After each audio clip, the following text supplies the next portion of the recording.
You all rise and join me in pledge of allegiance.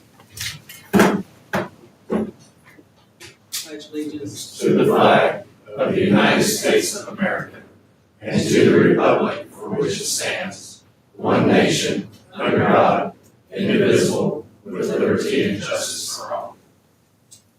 Gracious Heavenly Father, we thank you for bringing us together today to serve our community.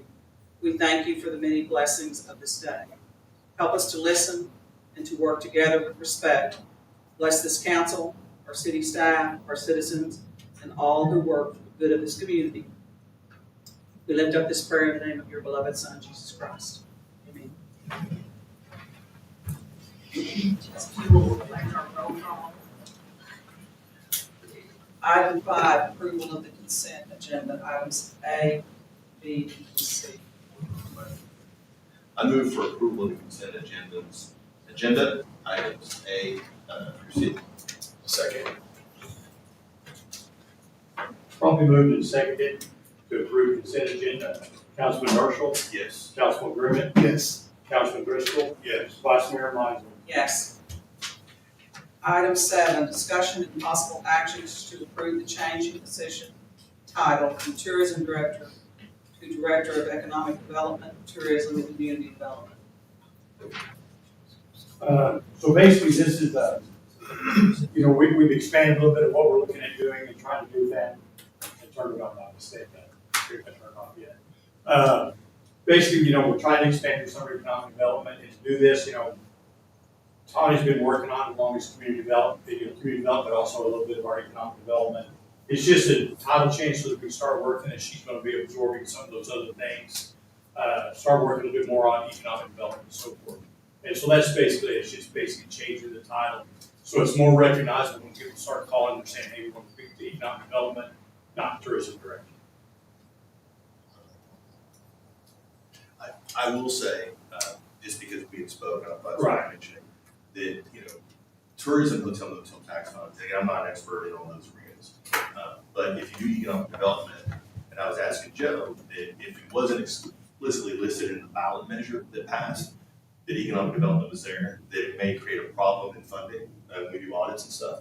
But we had gone and referenced the ordinance would be based upon the ballot that does list economic development in there. So I do want to state that for anyone that asks, it was included in the ballot measure, it appears. 'Cause it's in the Originally ordinance. from, right. Years ago, it used to be split up, half of it was out of the city.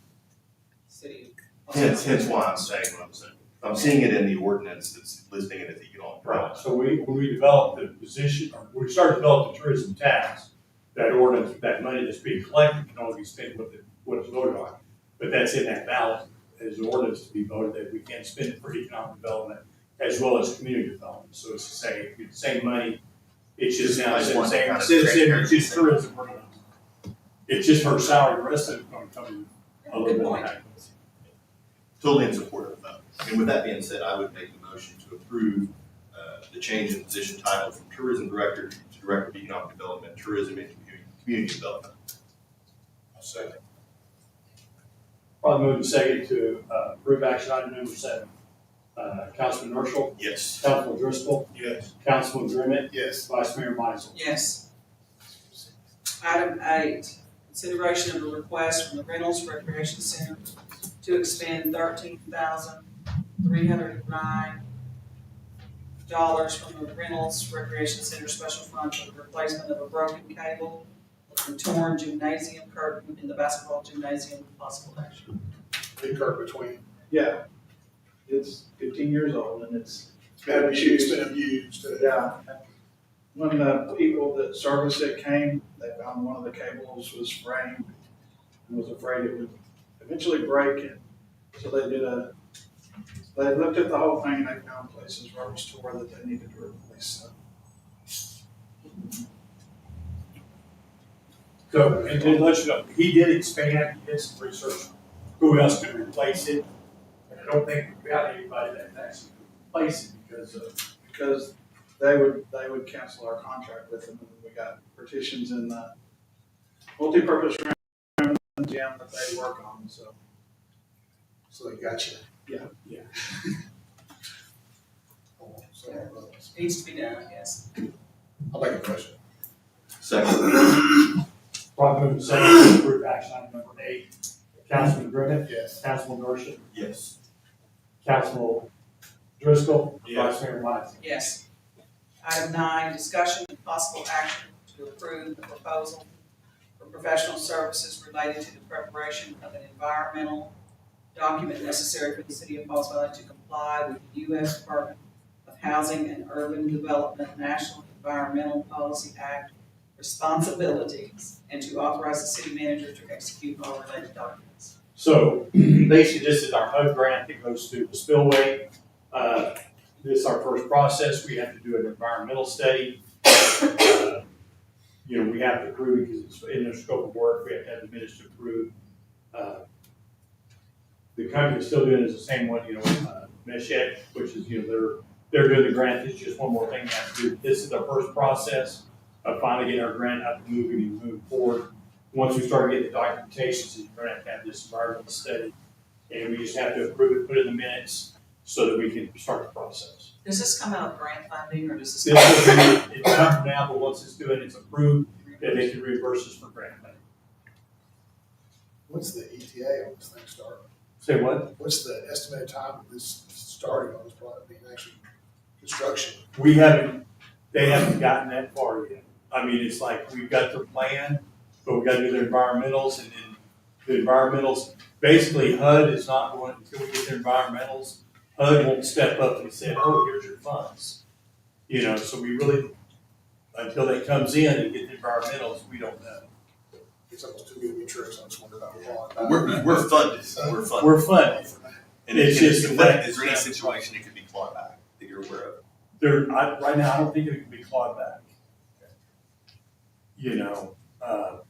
It's there, the money's been set aside for us. We've gone through the process. It's just now like, we gotta do their steps. I will tell you, working through HUD is very different than some of the other entities. I'll be honest, I actually thought airport grants were a pain. They are so organized compared to HUD.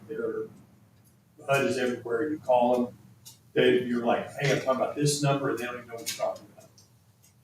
That's kind of an albatross for them. It's not how they Yeah, states are developed too. yeah, it's like, I think they've inherited an area that they don't, really, when you talk to them, they don't know how to get away from the housing and the HUD part to do this other stuff, and I don't think they just understand what it takes. I know, I've watched some of the seminars, so is Chad, so is CJ, and they talk about stuff, you watch these seminars, for an hour and a half, and 2 minutes is all it talks about us, the rest of it's stuff that have to deal with us we're not doing housing. So it's one of those things you definitely tell it's a good job. We need a motion. I'm so moved. Second. Probably moved in second to approve action item number 9. Councilman Driscoll. Yes. Councilman Grimmett. Yes. Councilman Marshall. Yes. Vice Mayor Michael. Yes. Item 10, discussion and possible action to authorize a formal trap, neuter, vaccinate return program operated by PAWS in partnership with the City of Falls Valley Animal Welfare Division, and to authorize the Animal Welfare Supervisor to approve TNVR as an official disposition for eligible free roaming community cats when deemed appropriate. This is just really a need that we've kind of honed in on for the city. Over the past few years, we've seen about a 25% decrease in owner surrenders. Our return to owner rate is more than tripled. So we've shown that these programs that we create work. We're having less dogs gradually come through the shelter. Unfortunately, the cats are not following suit. If anything, they're actually increasing, which is interesting because we do spay and neuter every animal that comes through the shelter, so it's not like intact animals are being put back out into the community. But if you read into any of this at all, you might be familiar with the vacuum effect. That's exactly what happens with the colony cats. So the theory behind that is you have a colony of 20 cats living in a particular area.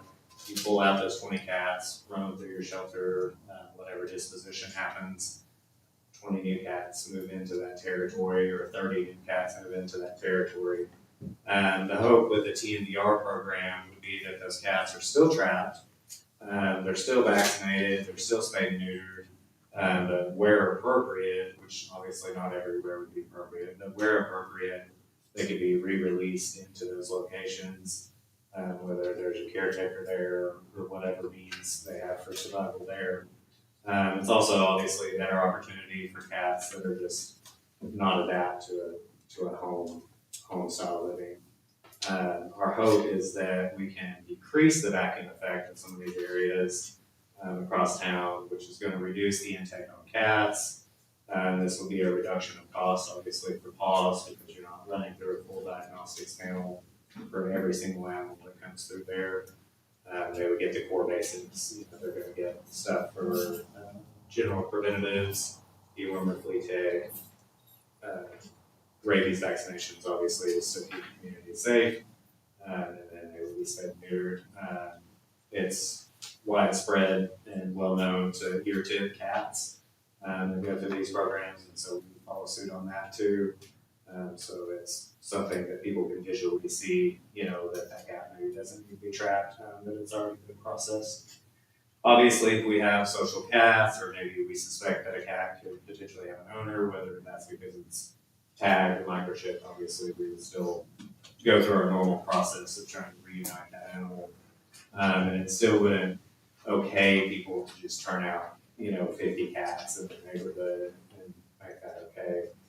The goal is, no matter what we do, how many cats we pick up, we're still going to end up with a colony behind Chicken Express. We're still going to end up with a colony behind McDonald's, and they're going to make their way to different parts of town. Downtown's So- been a problem forever, I think. Not so much anymore, and that's part of the discussion too. There's proof of concept here. Years ago, got Dr. Williams here, and this was authorized as kind of a one-off thing to do with the train station and to do with downtown Falls Valley, because there was feces, there was urine, abundance of cats, and the proof of concept is there. We don't have an abundance of cats running through downtown. I mean, it's not like you're never going to see one, but you don't have entire colonies living down here. You don't have feces build up, urine build up, and stuff like that. A good example, I mentioned Chicken Express. We caught about 30 cats there a couple of months ago, and we caught 6 just today, and I have to ask Josh how many he caught there yesterday. And so that it's just a vicious cycle that keeps continuing. We're doing the same things over and over, and we're not getting anywhere. So if we can instead just maintain a healthy colony, I think that's what we should do. How do you guys identify? Because when you tag them in the ear, I guess is what you're saying. Yeah, so what we've done leading up to this point, every animal that comes to the shelter is microchipped, and we do not release anything currently in the city of Falls Valley. It's illegal to dump animals. There is no established TNVR program, so if you did re-release, you would be dumping an animal. You have to have one of these programs established to make that done. And you're doing more than you're not dumping an animal. I mean, you're providing veterinary care, getting that done. But yes, moving forward, what we would do would be ear tipping any cats that are a part of that disposition. We have a couple of out-of-town colonies. We have like a retired dairy farm that takes a lot of cats, and a couple of people that just own large-scale farms that are willing to take on cats here and there. But eventually, those guys are going to hit their capacity too, because those cats are not breeding; they're not making more cats. So they're going to hit a capacity. Do you have access to private property that way? Because when you catch an animal that's not tagged or whatever, you just have the ability to access those. Say animals like that. We do, but like I said, we're gonna hit a limit eventually. There's only so many farms that are willing to participate in that in Garvin County. And realistically, it's just not fair to the animals either. Their survival rate honestly does go down. It's a whole new territory that they're not familiar with. They're not familiar with food, the water, the predators in the area, where the cat that's been maybe thriving. I mean, we're picking up cats in areas that are 10 years old. They didn't just show up overnight. They've been living there. They've been surviving, thriving. They just need to be spayed or vaccinated. So you'll do this and then you'll return them to the same area in theory. We're appropriate. I mean, we get calls in a neighborhood where somebody in the neighborhood had good intentions and, suddenly they're feeding 40 cats on their front porch. Obviously, we can't do that. You still have nuisance behavior. We can't have, like the feces buildup and the urine buildup and things like that. But if we have, I'll use them as an example, Chicken Express, that's okay with a colony of 10 cats within there, as long as they're spayed neutered, which right now, actually, they're not spayed neutered, it's just more and more cats. We're really gonna do them a favor. My dad always wanted bark cats. Yeah. Bark cats are not. Yeah. And Tractor Supply is kind of like, they've had a couple instances where we can trap cats and just bring them back, spay neuter and bring them back, and like, well, we can't really do that because then we're abandoning the animal. Like, we need a TNVR program where we know the soil will take care of them now that they have. Yes, good. We need a motion here. I'll make a motion. We approve the NVR. Second. I'm gonna move to second to approve action on number 10. Councilman Grimmett, Yes. Councilman Marshall, Yes. Councilman Driscoll, Yes. Vice Mayor Meisner. Yes. You're here a lot, so give us an update sometime. Be curious how it. Yeah, I'm really hoping that number goes down because Well, tell them how many you did this last year. so we did 611 cats in 2025, and we're already at over 440 so far this year, so we'll break that this year easily. Where we're seeing progress on the dog side, we're seeing, like I said, less owner surrenders, less strays, stuff like that. So we know the programs work, we just needed kind of a more honed-in program for the cats. Well done. Thank you. Item 11, consideration of an address on pause, giving an update, pause, and the animal shelter and information on progress of the future new animal shelter facility building with possible action. Yes, so I think you had some non-break copies in your packet, so I made some laminated copies that are a little bit brighter there. And of course, I have digital forms that I could receive as well. We hired an architect out of Ada. He's done a few other local projects around here with the schools, and I believe he did the band. He built a veterinary clinic over in Ada that they've been really happy with. So he has a kind of a hybrid experience of municipal building, and of course, animal welfare, animal services. So this is kind of the point that we got to thus far. Obviously, we had to get the land surveyed, we had to get the commitment from the city. We accomplished that, got surveyed. It was, don't get me lying to you all the terms on that, but essentially good to go to build a shelter there. Got everything over to the architect, and then of course we started building designs and what we were hoping to accomplish in that shelter. Obviously increased space for dogs, cats. There's a training room, conference room, stuff like that, which we'll touch on another update here in a second. There's opportunities there, a neuter clinic, a meat yard, and it's just a more modern approach.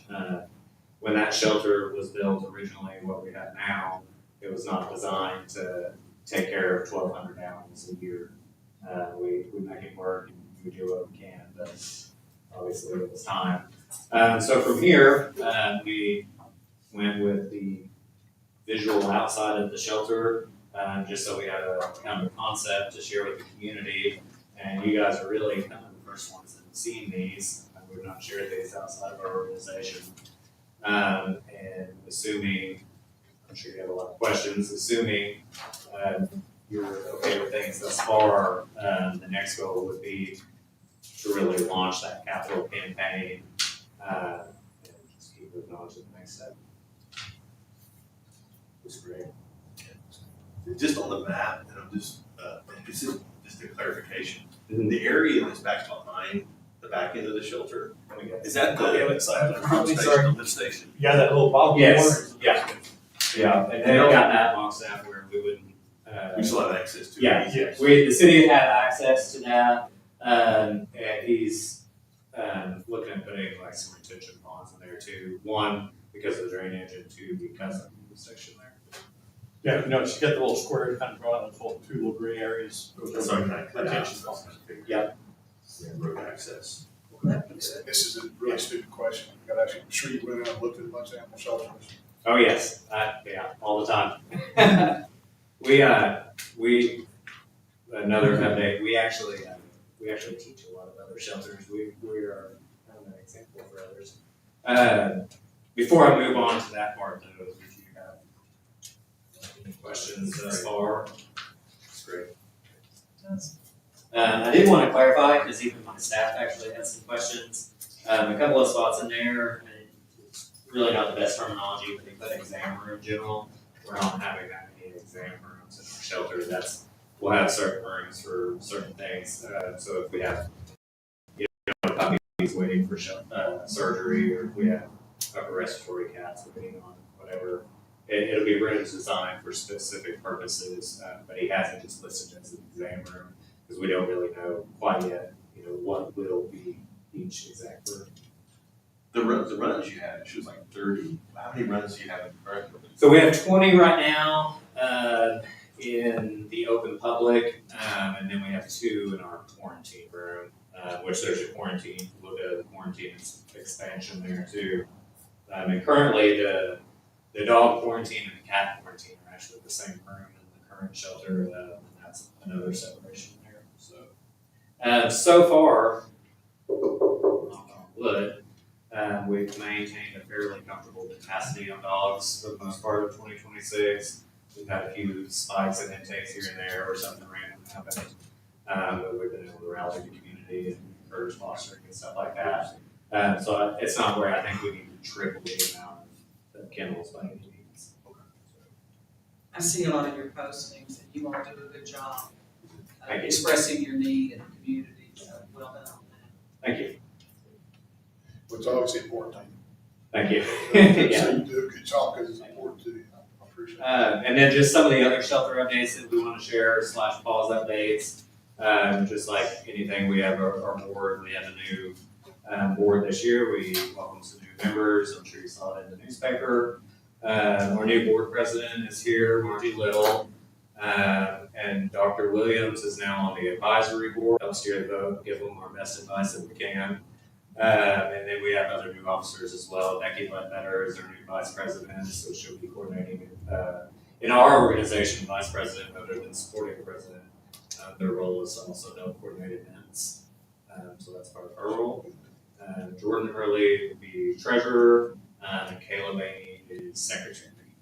And then we have, of course, 7 other members across the board in various capacities. And I then, have a question, Chris. yes, ma'am. So, y'all were at Okie Doodle, and it seemed hugely successful from my perspective. Was it from your I think so perspective? too. Hopefully, yeah, I'm glad to hear that. I thought so as well. Going into that, I thought Dr. Williams was going to pass out when I told her I wanted to do Bark in the Park again, because it just seemed like a huge thing to take on. And I, before pause, had never been to Bark in the Park, so I'm just kind of going off of record books and social media. And I'm like, this looks cool. We should do that too, And so I'm glad to hear that. It was something I was really nervous about taking on, but I do think it turned out wonderful. And we hope to do it again next year. Thank you for answering that question. Yeah, absolutely. The last update that I have as far as shelter and pause, something really cool. I have really been wanting Halls Valley to teach some kind of class within animal welfare. I've been struggling to figure out what that might look like. There's a lot of towns across the state that teach some really cool programs to animal welfare groups and municipalities, but I wasn't sure where we fit into that. And this year, we got really, on the pause side of things, we got a really cool medical mentorship grant from a national organization. We were the only ones in the state of Oklahoma to get that between private rescues and municipalities. We were the only ones. And that was for shelter medicine. And so I thought, well, what better thing for us to teach than shelter medicine? Obviously, we're not veterinarians and we're not here to do that. But there is a gap there in our community, and there's a gap in the majority of communities. Most cities cannot afford to have a non-staff vet. We do a lot of work with the city of Moore. They're humongous, and they do have on-staff vet. And so our thought was, often I go to these trainings and they say, well, the shelter needs to get a vet, and they need to get a veterinarian of record. Well, that's easier said than done. How do you even get to that, of having a veterinarian of record? And so that's what we want to do. We want to put on a class that teaches you how to establish that, how to build other veterinarians, how to build that medical protocol binder, and then once you do have those things established, training a competent staff that can do blood draws, that can do vaccines, that can do basic diagnostics that the veterinarian may need help with before they get there. So we can hand them a sheet of paper and say, here's what we have. We need you to diagnose it and tell us, how to move forward.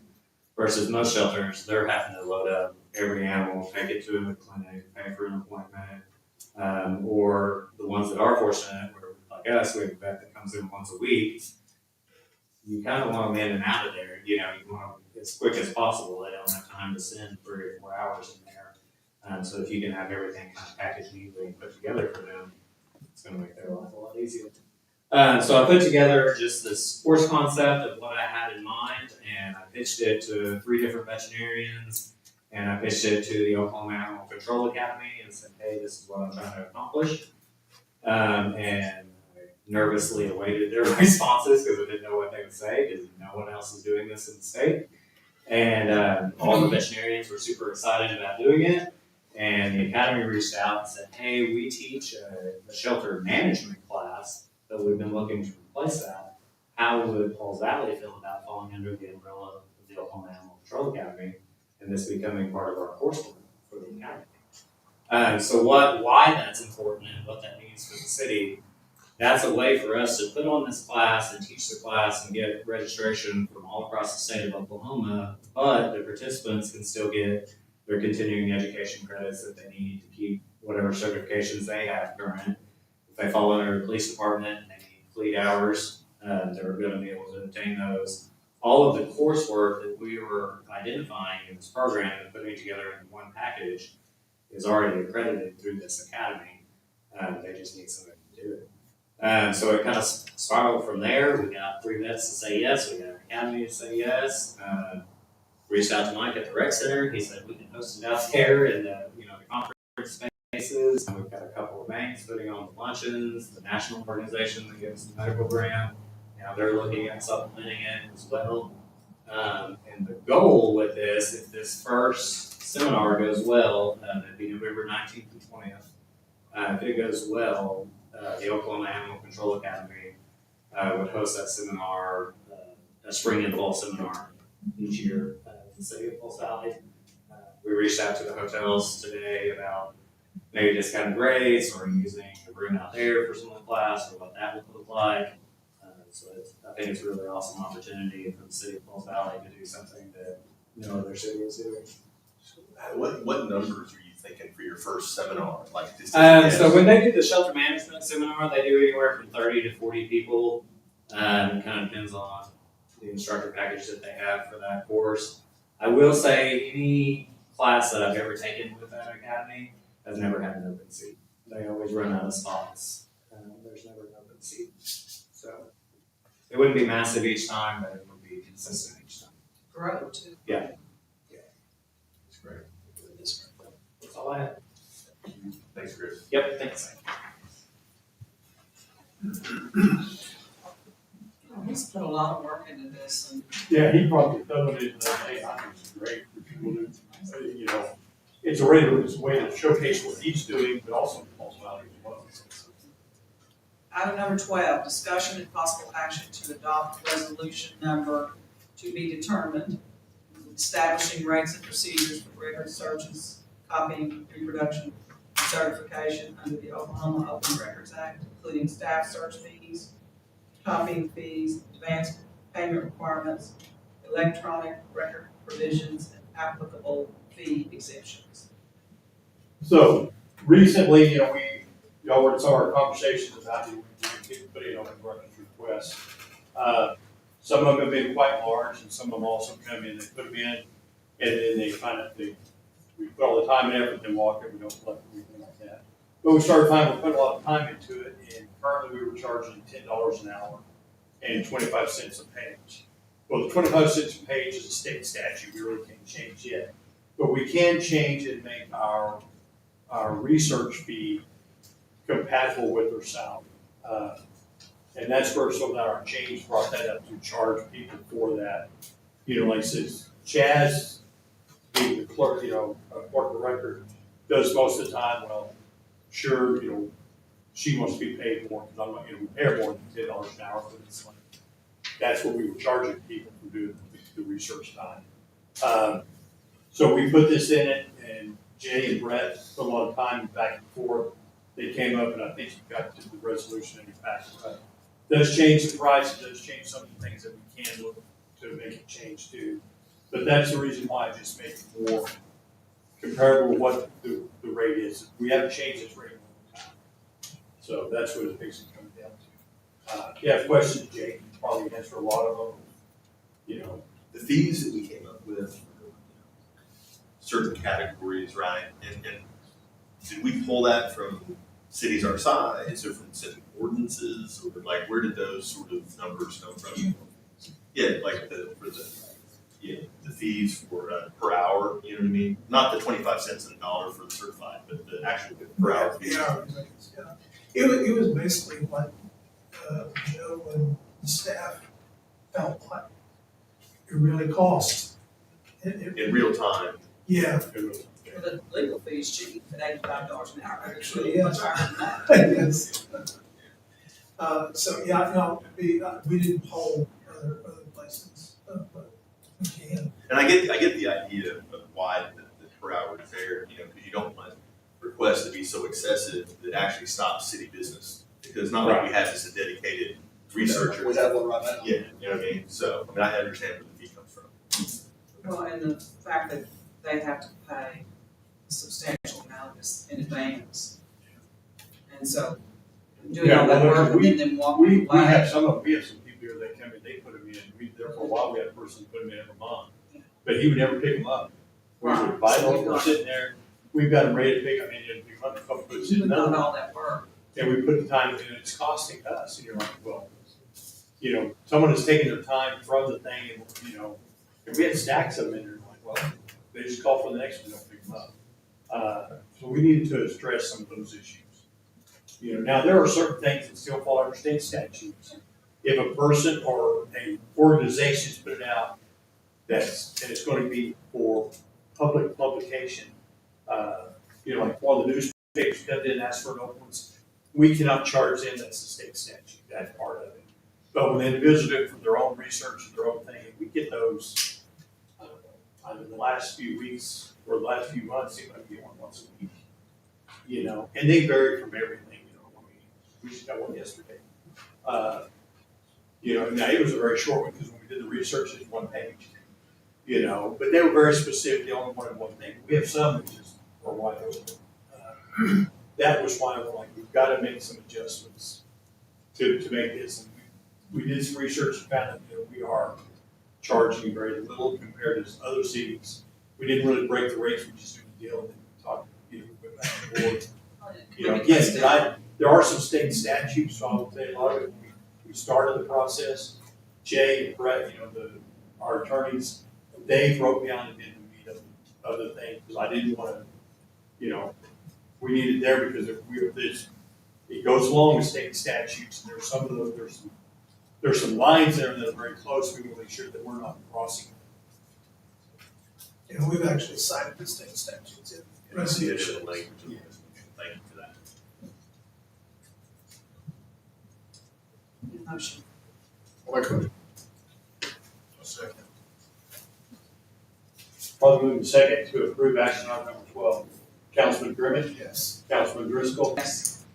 Item 13, discussion and possible actions to authorize the purchase of a semi-trailer, either a low boy or drop deck trailer in the amount not to exceed $30,000, and to authorize city staff to execute all necessary purchasing documents. So this is the last week, we're going to use that, some of our lake fund money that we got, we sold the property. We talked about, the reason it's here, if you don't see it, trailer we want to buy, as we've gone out and started looking, they vary in price. It's hard to go in us for, we can put it out for bid, but then we put out for bid and go the lowest bid in the used trailer, because we're gonna buy a used trailer, get quarterly. You don't know what you get, so we want to be able to go through and buy either through an auction or through one of the bid sites. But to do that, to negotiate, we need to have approval, because I can't say like, well, this is what you get, we'll pay you, but then you gotta wait 2 weeks for me to get council approval. So what we're asking is that approve it, not to exceed a certain amount. This is, my goal is not even close to that amount, depending on what we find. But that's it, so we have to try the trailer, so we can start moving some of our equipment. This will allow us to move our, Skid our steer. skids, our excavators, our loader and so forth, because like right now, every time we move it, which we have moved it a lot in the last, 6 months to a year, and every time we move it, it's $600,000. We could have barely paid for the equipment if we would have just bought one before we started moving. That's why this has been on our list. We went and looked at, or I didn't go look at one, Don found one, and we said, well, that's a good one, but again, we can't negotiate when we don't really have approval. That's why this is a question. I move for authorization, purchase a semi-trailer as listed in item 13, not to exceed $30,000, and to allow city staff to execute all necessary purchasing documents. Second. Probably moving the second to approve action item number 13. Councilman Marshall, Yes. Councilman Brick, Yes. Rimmon, Councilman Driscoll, Yes. Vice Mayor Meisel. Yes. Item 14, consideration of a request from T-Mobile USA to amend the lease agreement for the cellular site located at the city water tank at 1300 South Denison. Site ID OK01316A. Proposed lease modifications include resetting the base rent to $1,500 per month, establishing a 2% annual escalation rate, and extending the agreement with 5 additional 5-year renewal terms with possible action. So basically, we currently have a thing with T-Mobile on our water tower. But T-Mobile has combined in with Starlink, and so they want to negotiate. This is a lower rate, but their deal is that they're like, well, we'll pay a lower rate or we'll just drop you all together. So because of the way their signals are working, we're overlapping more than we were, but they still want to pay because it covers our city better. And that's basically when we talked to them, because once I got the contract, I called, they're like, well, we negotiated, saying, well, since we're willing to do that, but it is a little bit lower than what our contract, that's why it's a big contract. Is the contract up? No, they're amending this contract to this, What was the current monthly? 2,000, 2,000. And then what was the term on the current contract? 5 years, and we're in year 3. So how Did could it have they? extensions? And it did have an extension. Did it have five-year extensions? Well, no, I don't think that reads that. Yeah, it does. It says 5 additional 5-year Yeah, renewal terms. 25 years is in essence a I don't 25. think, I think that's written, but I don't think what it's saying, I think it's because it has to be renewed every year. Because it kind of, I'll go back and look. That reads like We need to 25 table that. years. Yeah, Let me go back and reread that. I didn't, that's not the way I read it, but let me go back and reread it. that's not cool. Yeah, 25 years. Okay. Then I would say we table that motion, let me do some more research on Anybody have any more So, questions? so I have a question. So if we don't do it, they've got a contract, they're gonna pay the rest of the remaining 2 years of contract out $2,000 a month, and they're bluffing and saying that they're not gonna do this. it. Yeah, they're saying they're just gonna drop it. But they gotta pay the $2,000 for 2 more years. I'm not gonna say yes to that, but I think they. Ideally. They're Ideally, contract, yes. I don't think they're going out of business. The No, risk they're is not. if they drop it, Yeah. do citizens that have T-Mobile do service, is it a lesser service, is there? Well, no, that's the thing, because now they've linked in, they've got more coverage here than we used to have. That's why they're saying it's a, Yeah, we're still willing to have this site, but we don't really need this site. that's what they're saying. That's not the big. The number one, doesn't make any sense. 5 additional 5-year terms, each renewal term beginning on July 25th, 2037. That's what it says. The So there's old, 5 year, there's five No, years. it says each renewal term beginning on July 25th, 2037. So this would occur until, It doesn't make any sense. I think they're trying to say maybe through 2037. But I think clarification might be good. yeah, The way I read it was, it's a 5-year contract and it's got an automatic term. 5 years, year. after 5 years automatic. See, I read it 5 years, I did it for once a year for 5 years. No, that's, I Yeah. don't know. yeah, I think I don't see that at all. I think it's 25 more years. Yes, Yeah. it's 5 years and 25 years after that. It's 40 cents with 5 additional 5-year renewable terms. Yeah. It's 25 years. Beginning on July 25th, 2037. So, Oh, so it should be in, 2% escalation rate. Even, I don't even think the math works for 20%. but it's not what the number does, it's We'll what get it's 5 Clarify, whatever you want to do, tell us what you want to do, clarify. so we want to table and address it again in 2 weeks. Is that what we're saying? I mean, in theory, I don't have a problem. Doing it, but I think once you Well, find I out, have a problem, I like, do have a let's, problem. let's table it and we'll do some more So research. if you go to 1,500, I can live with it, but it's just a 5. Well, it's so five. in that regard, what do you want? Or what- Well, I personally, I haven't spoken to these guys about it, but I don't think we ought to do 5-year bumps. I mean, I just think we ought to do 5 years. 5 years? What's the rate gonna be in, 20 years? I mean, it's probably. I would more say than 5 years $600. is fine, because that's what they've done in the past. That's why I really read it as 5 years, that it would just renew every year for 5 years, but that's not the way that read. You know, it reads a 5 additional, 5-year terms, like one way, unless they don't want. Yeah. Beginning in 2037. So I mean, quite frankly, we've had people, I think at some point in time, we've turned people away from From leasing. leasing on tire because we didn't have more space. I mean, so Gotta lock yourself in They're- for a long yeah, time, I don't for a know. long time. Well, I mean, it's somebody like, else will take it probably. but I mean- yeah, that's what Jay, so let's table, we'll do some research, and we'll come back in 2 weeks and see when Jay finds out what we negotiate different. then we'll- AT&T needs some more space down here, because I can't get out AT&T down here at all. And that's what I am. Moving on.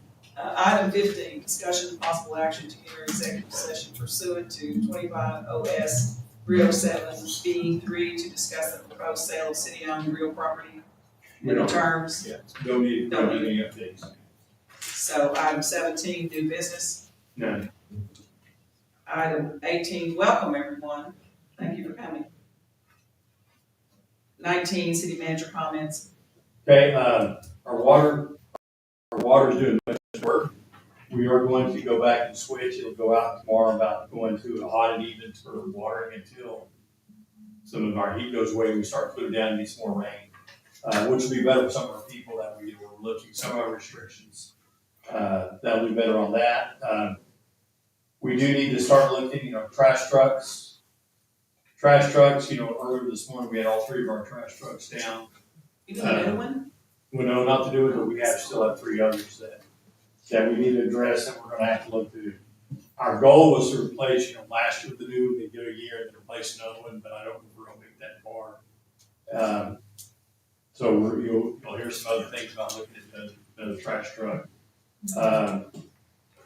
Same thing, we're looking at replacing we had planned in our budget to replace a mini X for our wastewater department. That has switched now, we're looking at replacing the jetter. Our jetter is used every day and it's on its last leg. I mean, every time Jose works on it, it's like, I don't know if I get it right, so we're gonna have to do that. So that's gonna change, what was in the budget will have to change by another piece of equipment. They'll have to go without mini X for a while. But the jetter and the back trailers, if we do the back trailer with our jetter, maybe it'll do a lot of the same job that the excavators do. So that'll be a change there, then we have to look at the trash trucks. Then other updates, water plant is underway, they're gonna start the geotech survey Monday out there, so you'll see survey flags and so forth they're doing, we're getting ready to start off and really start kicking off to do the work of the plant. They'll do the geotech, get ready to figure out what we're gonna do with lagoons, what we're gonna do with our clear well, and then we'll slowly start working on the inside. Some of them we may jump a little bit ahead, we need to rebuild the train part that's in the, clear, not clear over the filters, those trains need to be redone as far as the slug suckers. Talking to the engineers, we might be able to move that further up and do the work there and then still come back and do the other work. Those is what we were finding we're having problems with, gave us such a problem last month. Maybe we can get them rebuilt to make sure that we're running and not. They were originally to be scheduled towards the end, but maybe move that forward. Other than that, our water system doing good. We've got some other work on yet. Streets, goodbye. We're working on the streets over there across town. So we plan to do that street, as well as another street. So that's basically it.